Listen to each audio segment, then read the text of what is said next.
এখন আমরা কোথায় আছি মা? কোথায় আছি? মায়েরা ভাবছে আমরা তো যেখানে বসেছিলাম সেখানে বসে আছি, আমাদের জায়গা তো চেঞ্জ হয়নি, পরিবর্তন হয়নি। তাহলে আমরা কোথায় থাকি? আমরা এই ইন্দ্রাপুরে বসে বসে কীর্তন শুনছি, কি তাই তো মা? তাই তো? কোথায় ছিল? নবদ্বীপে। আমার এক মা বলেছে আমি নবদ্বীপে ছিলাম। তা নবদ্বীপ কার জন্মস্থান মা? হ্যাঁ, শুনতে পাচ্ছি না মা, কাছে এলে ভালো হতো। তা তো দূরে দূরে বসেছে কেন? এখন তো করোনা চলছে না, আস্তে আস্তে এখন তো কোভিড-19 করোনা ভাইরাস চলছে না, আমি বাইরে থেকে করোনা নিয়ে আসছি নাকি? হ্যাঁ, বাইরে সব উঠে আসে এই সামনে দিকে, আসুন বাইরা। আমি শুনতে পাচ্ছি না, যেন ঠসা কানে শুনতে পাই না, কানে গলা। আসুন বাইরা, আসুন সামনে দিকে নিয়ে আসুন, আসুন বাইরা, আসুন না, এগিয়ে আসুন না বাইরা, এগিয়ে আসুন।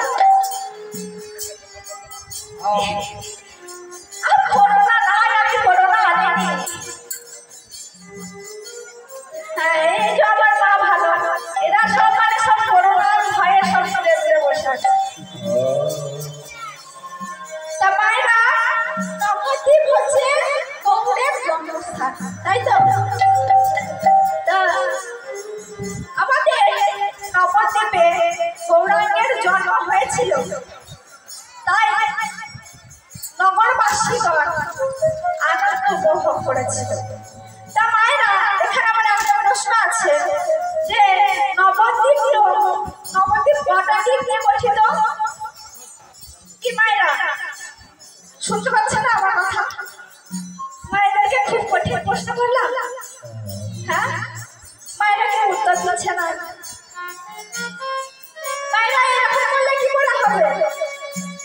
আস্তে আস্তে মায়েরা, আমি ছোটবেলায় যখন ঠাকুমার কাছে গল্প শুনতাম, তখন ঠাকুমা বলতো যে হারে আমি তো গল্প শোনাবো, তা মাঝে মধ্যে হুহা দিত। হুহা না দিলে কি হবে? আমি গল্প বলেও আনন্দ পাবো না, আর আপনারা গল্প শুনেও আনন্দ পাবেন না। তাই গল্প হুহা না দিলে কি হবে? কিছুক্ষণ পরে সব ভুলে পড়ে যাবে। তাই মায়েরা মাঝে মধ্যে উলুধ্বনি, হরিধ্বনি আমি যেগুলো প্রশ্ন করবো, হয়তো দু একটা উত্তর আপনাদের জানাও থাকতে পারে। জানা থাকতে পারে কি? অবশ্যই আপনাদের জানা আছে। তাই মাঝে মধ্যে একটু হুহা দেবেন, তাহলে আমারও ভালো লাগবে। কি তাই তো মা? কি মায়েরা? সব একদম পাথরের মূর্তির মতো দাঁড়িয়ে আছে, কেউ কিছু বলে না। তা মায়েরা, নবদ্বীপ হচ্ছে 9টা দ্বীপ নিয়ে গঠিত। 9টা দ্বীপের নাম কি কারো জানা আছে? মায়েরা এত কীর্তন শুনছে, আর 3 দিন ধরে কীর্তন শুনছে, মায়েরা সত্যি সব মানে মনগুলো বাড়িতে রেখে আসে, আর এমনি মানে লোক দেখানোর জন্য সব আর কি আসলে আসছে, তাই তো? তা মায়েরা, নবদ্বীপ 9টা দ্বীপ নিয়ে গঠিত। সে 9টা দ্বীপ হচ্ছে অন্তদ্বীপ। মায়েরা গুনবে, আমি একটা করে আমি সবাইকে ধরবো, ঠিক আছে মায়েরা? অন্তদ্বীপ, মধ্যদ্বীপ, মধ্যস্থ দ্বীপ, শ্রীমন্ত দ্বীপ, গঙ্গা দ্বীপ। কটা হলো? 5টা। ঋতুদ্বীপ, রুদ্রদ্বীপ, জৈনদ্বীপ আর কৈশ্যদ্বীপ। 9টা হলো? হয়েছে তো? শুনেছেন? শুনেছেন? মায়েরা না বলে হ্যাঁ বলছে, ভুল হচ্ছে গো।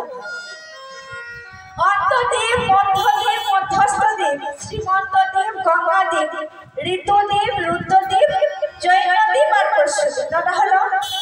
কি মায়েরা এবারে বলে বেশ আর করতে হবে না।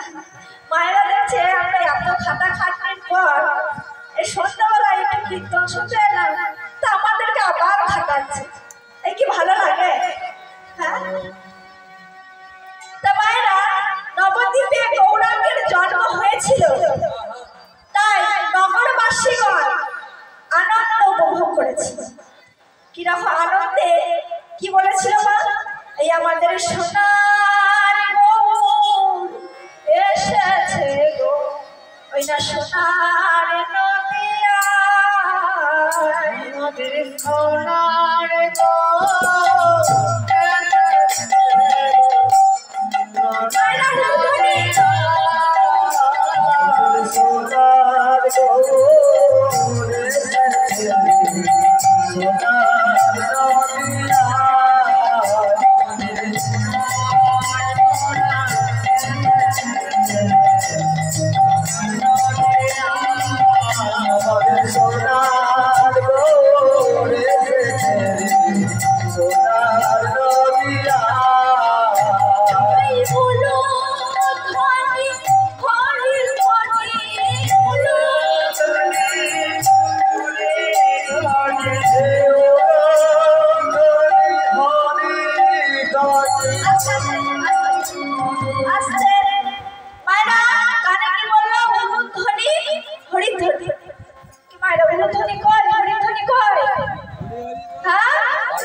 কথা শুনে আমার একটা কথা মনে পড়ে গেল।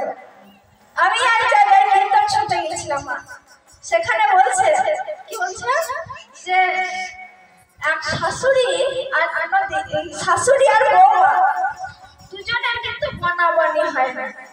মানে শাশুড়ি মানে কিছু বললে বৌমা তেড়ে যাচ্ছে, আর বৌমা কিছু বললে কিন্তু শাশুড়ি তেড়ে যাচ্ছে, দুজনের বানাবানি হয় না।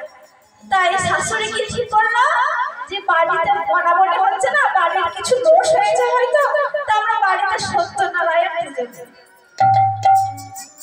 সত্যনারায়ণ পুজো দিচ্ছে বাড়িতে, শাশুড়ি মা পুরোহিতকে বলে রেখেছে, এবার পুরোহিত আসতে দেরি করছে। তাই শাশুড়ি মা বলছে, ও বৌমা বলছি যে আমি পুরোহিত এখন আসেনি, তাহলে আমি স্নানটা সেরে আসি, যা যা পুরোহিত যা যা চাইবে তাই তাই দিও কিন্তু।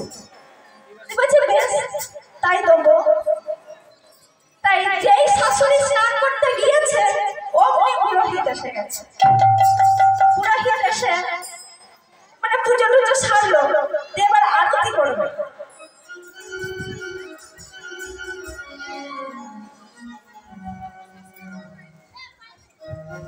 তাই পুরোহিত আরতি করবে, তাই বলছে বৌমা তা উলুধ্বনিটা দাও, আমি আরতিটা করব।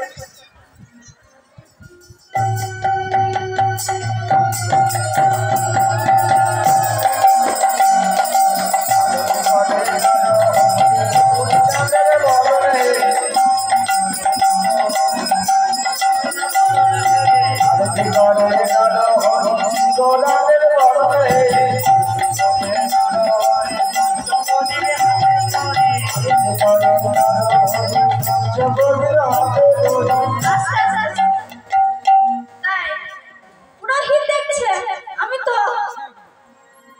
আরতি করলাম, তো বৌমা কাছে বললাম বৌমা কোথায় গেল?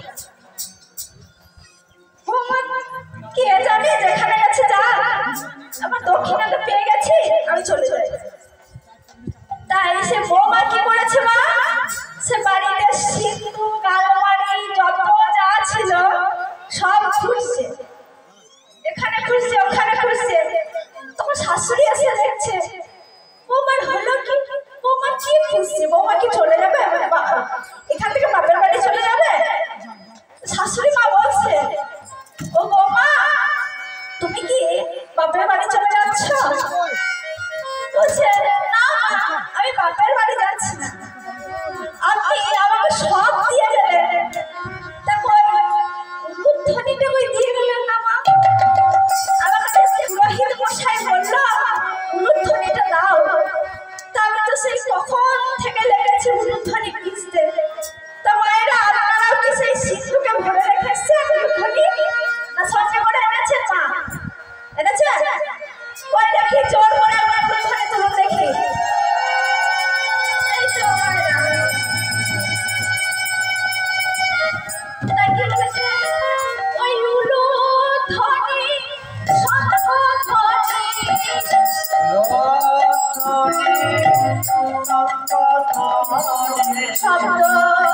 শোনা যায়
আমার কত সোনা আছে, কত কি আছে, আমার কত অহংকার, আমি তোর সাথে কথা বলবো না, পাশ কাটিয়ে চলে যাচ্ছে। আমার কি হয়েছে মা, এক জামাই আর এক শাশুড়ি।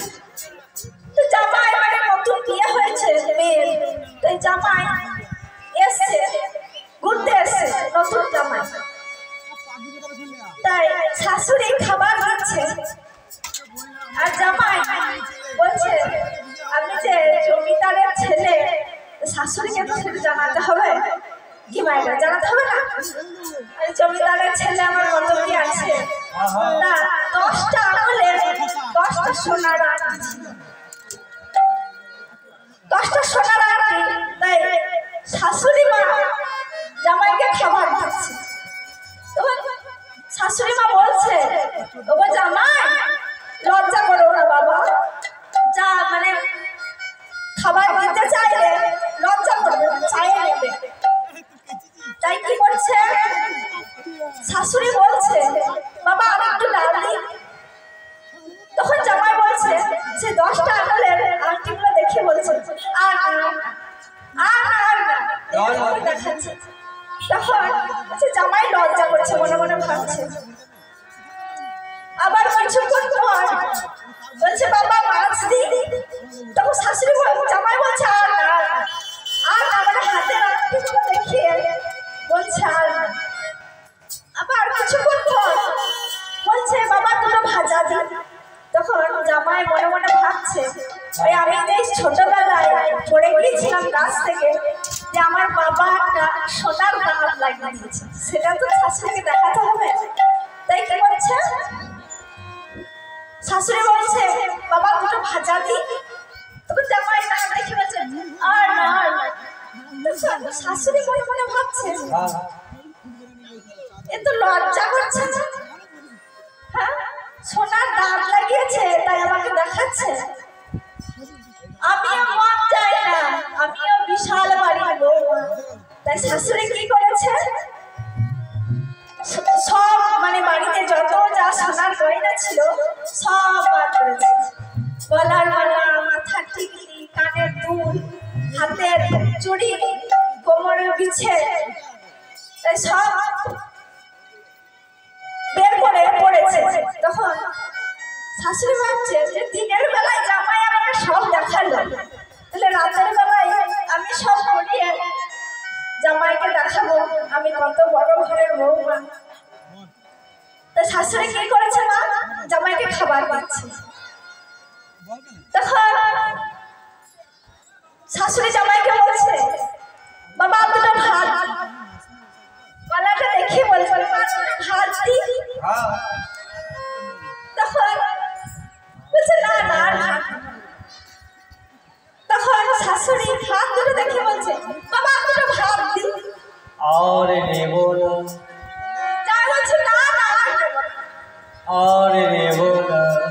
আমার শাশুড়ি মনে মনে ভাবছে আমাকে আমার শাশুড়ি মাই কোমর বিছানা দিয়েছিল, তা কোমর বিছানাটা তো দেখাতে হবে জামাইকে।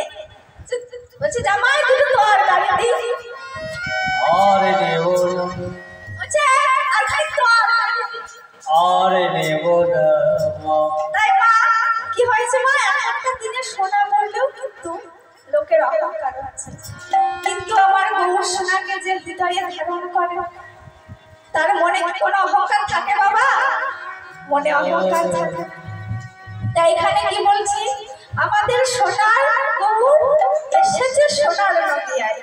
আর কি বলেছে, ধ্বনি শঙ্খ ধ্বনি শব্দ শোনা যায়, তাই তো মা? তো মায়েরা শঙ্খ কোথা থেকে এসেছে মায়েরা জানেন? জানা আছে? জানা নেই? আচ্ছা, সীতাকে কি হরণ করে নিয়েছিল কি মায়েরা? রামায়ণ দেখেন না সেই সিরিয়াল নিয়ে পড়ে থাকেন? হ্যাঁ, এখন ওই সেই অনুরাগের ছোঁয়া, তারপর কি যেন কথা কথা বলি, কত রকম সিরিয়াল। কে পুরানো যুগের রামায়ণ দেখতে যাবে মা? তাই তো? হ্যাঁ হ্যাঁ, কত রকম সিরিয়াল আছে। রামায়ণ দেখে কি হবে? তো পুরানো যুগের সেই একটাই হয়ে থাকবে। আর সিরিয়াল দেখবেন কত নতুন নতুন সিরিয়াল। হ্যাঁ, একটা মানে স্বামীর দুটো করে বউ, ওইগুলো দেখেই কাজ হবে। তা মায়েরা কি বলছে না, সীতাকে হরণ করে নিয়ে গেছিল রাবণ রাজা, কি মা? তাই তো? তাই তো মায়েরা? হ্যাঁ, তা সীতাকে হরণ করে নিয়ে গিয়ে কোথায় রেখেছিল মা? কোথায় রেখেছিল? মায়েরা সব মানে সিরিয়ালে গুলিয়ে ফেলেছে। আর মানে রামায়ণ, হ্যাঁ, অশোককাননে। অশোককাননে কতদিন রেখেছিল মা? জানা নাই? 10 মাস রেখেছিল। তাই সীতাকে উদ্ধার করার জন্য রামচন্দ্র সাগর বন্ধন করেছিলেন। সাগর বন্ধন করে রাবণ রাজাকে হারিয়ে সীতাকে হরণ করে নিয়ে আসে। সীতাকে উদ্ধার করে নিয়ে আসার পরে সাগর বলছে, প্রভু আপনি তো সীতাকে উদ্ধার করে নিয়ে গেলেন, কিন্তু আমাকে বন্ধন করেছে। উদ্ধার করতে গেলে ততদিন আমি প্রবাহিত হতে পারি না, সে বন্ধন থেকে আমায় মুক্ত করুন। তাই সে বন্ধনকে মুক্ত করেছিল মা। সেই বন্ধন মুক্ত করেছিল রামচন্দ্রের ভাই লক্ষ্মণ। তার পরিপ্রেক্ষিতে সাগর লক্ষ্মণকে একটি উপহার দিয়েছিল, শঙ্খ উপহার দিয়েছিল। তাই সেই শঙ্খটির নাম হচ্ছে দক্ষিণাবর্ত শঙ্খ। কি মায়েরা, এত গল্প বললে চলবে? চলবে না তো? যত গল্পই কীর্তনের আসে, তাই তো? সবাই মানে কি কখন কাজে ব্যস্ত থাকে, এই সবাই এক জায়গায় হয়েছে এখন সন্ধ্যাবেলায়, সারাদিন কি করেছে না করেছে সেই গল্পই চলবে। তাই আমরা শঙ্খ ধ্বনি পেলাম, গুরুধ্বনি। হর্ষতে হয় রাধা আর লয় গুরুতে হয় কৃষ্ণ।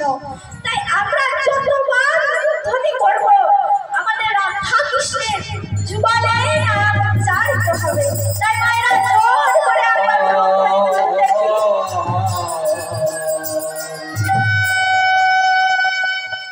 তাই গানে কি বলেছে মা? না, ওই রাঙা পায়ে সোনার পুরুষ ঝুনো বাজে, তাই তো? মায়েরা আমরা জানি যে কৃষ্ণের দুটি পায়ে দুটি নপুর ছিল, মা জানি না? সোনার নপুর ছিল না মা? হ্যাঁ, তা সোনার কৃষ্ণের পায়ে যে নপুর দুটি ছিল তাদের নাম কি ছিল কি বাবা জানা আছে? জানা নেই?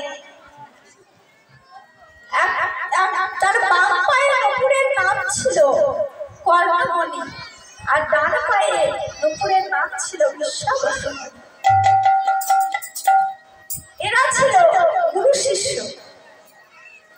একদিন হলো কি মা, নাম দুটি হলো কিভাবে?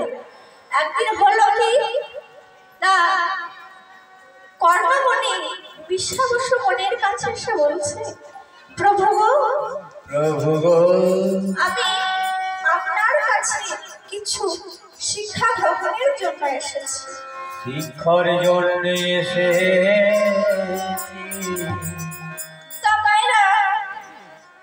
এখনকার দিনে গুরুরা শিষ্যের বাড়ি বাড়ি এসে শিক্ষা দিয়ে যায়। আর আগেকার দিনে কি হতো মা?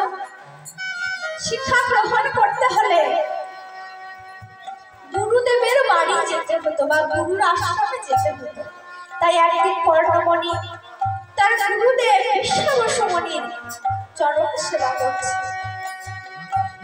চরণ সেবা করতে করতে তার হাতের নখ বিশ্বাবসু অঙ্কের মধ্যে বসে যায়। তখন গুরুদেব চিৎকার করে বলছে, ওরে কর্ণ, তুই কি করলি? তুই আমার দেহ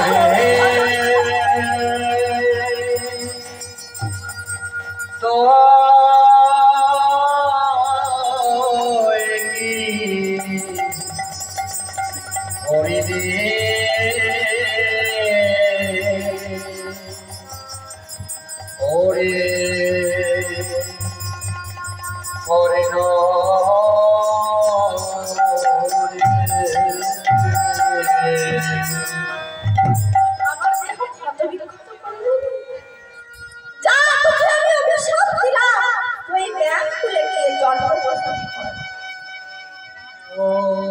তখন কর্ণকে বলছে, হে প্রভু, আমি ইচ্ছাকৃত করি নাই। আমি অন্য মনুষ্য হওয়াতে আমার হাতের নখ আপনার দেহের মধ্যে বসে যায়, কিন্তু আপনি আমার অভিশাপ দিলেন। আমি মাথা পেতে দিলাম,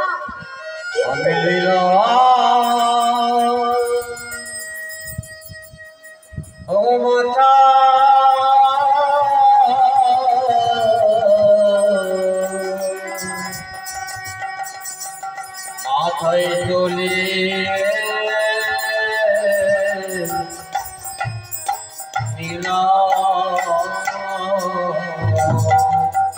কিন্তু প্রভু, তুমি আমায়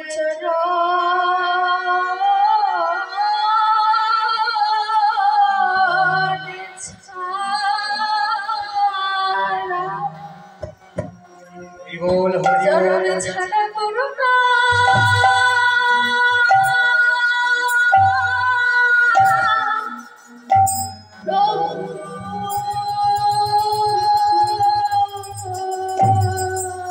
প্রভু তুমি আমায় চরো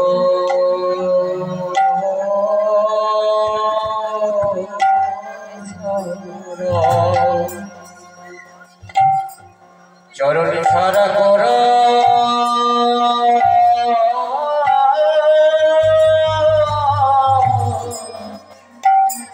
না গো।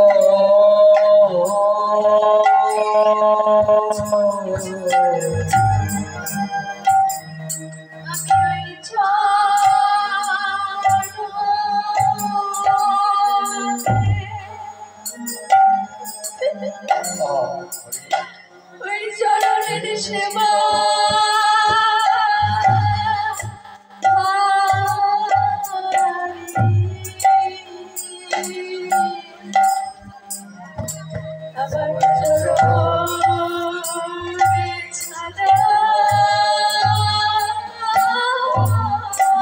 হরিবল হরিবল চরণে ছাড়া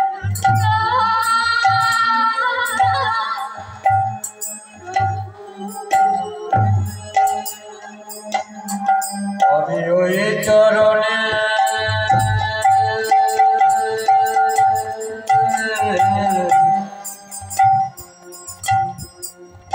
আশা করে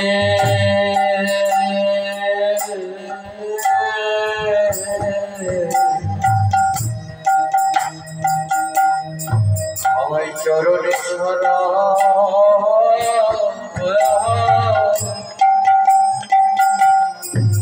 চরণে ছাড়া করো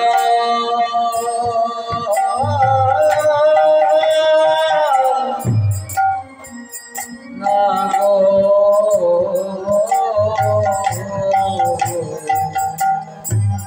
আমি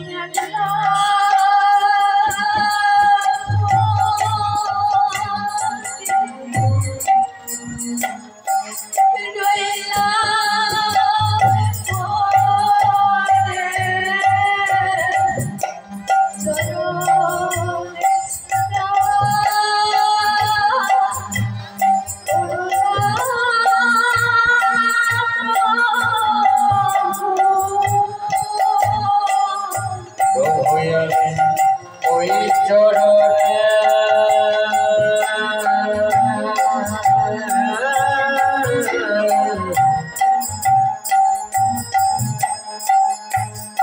আশা করে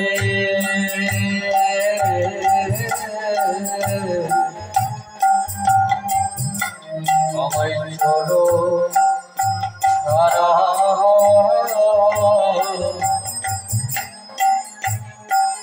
চরণে সারা করো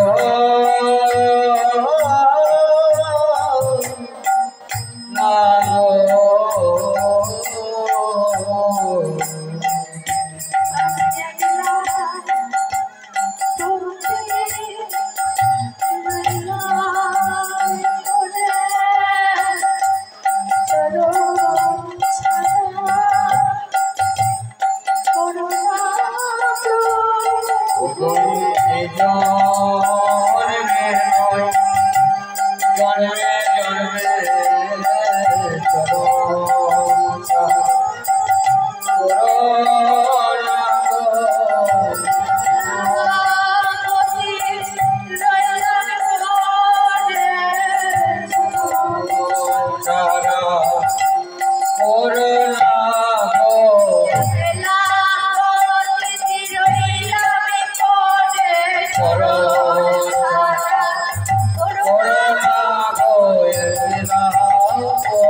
আমি যে ওই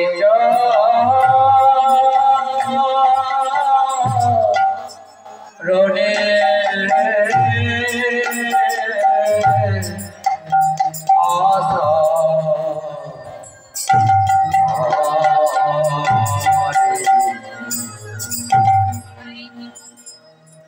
প্রভু আপনি আমায় অভিশাপ দিলেন, আমি মাথা পেতে নিলাম, কিন্তু এই অভিশাপ থেকে আমি কবে মুক্ত পাবো?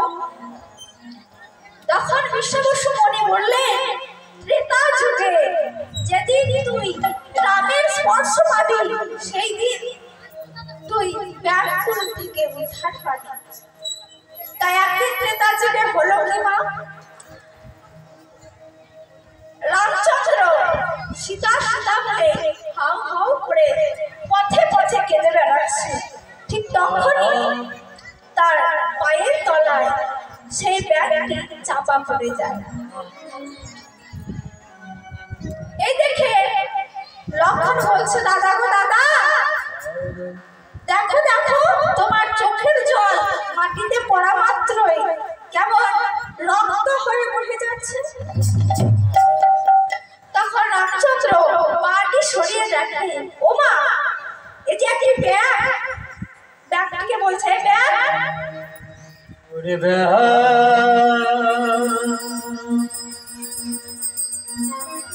তুই যে আমার চরণ তলে পড়ে আছিস, তোর লাগেনি? তুই আমায় বললি না কেন?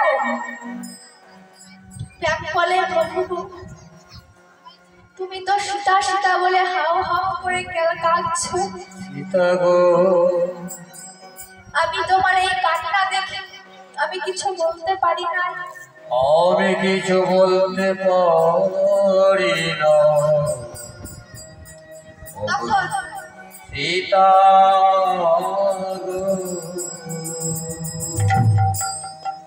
রামচন্দ্র বলে, এ ব্যাগ বর দেব, তুই বর চেয়ে নে। তখন ব্যাগটি বলছে, প্রভু আমি আমার গুরুদেবের চরণে অনেক অপরাধ করেছি, তাই বর যদি দিতেই হয় তাহলে আমার গুরুদেব বিশ্বাবসু মুনিকে আপনার চরণে।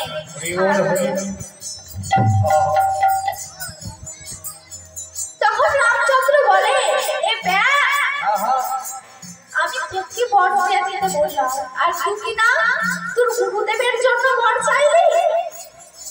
তাই রামচন্দ্র কি করলেন?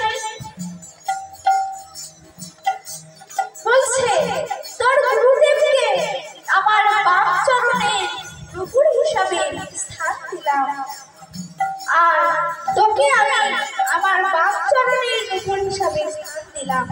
যেদিন আমি তারপরে কৃষ্ণ হয়ে জন্মগ্রহণ করব, সেদিন তোর গুরুদেব আমার ডান পায়ে থাকবে, আর তুই থাকবি আমার বাম পায়ে।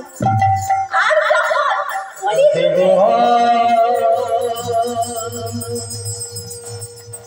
তোমার চরণে আমি থাকে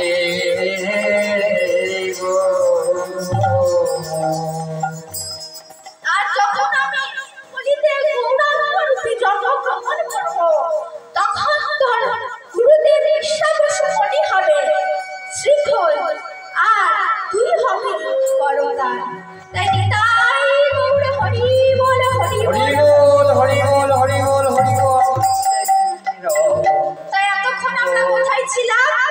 না, সুধাম নবদ্বীপে, তাই তো মা? তখন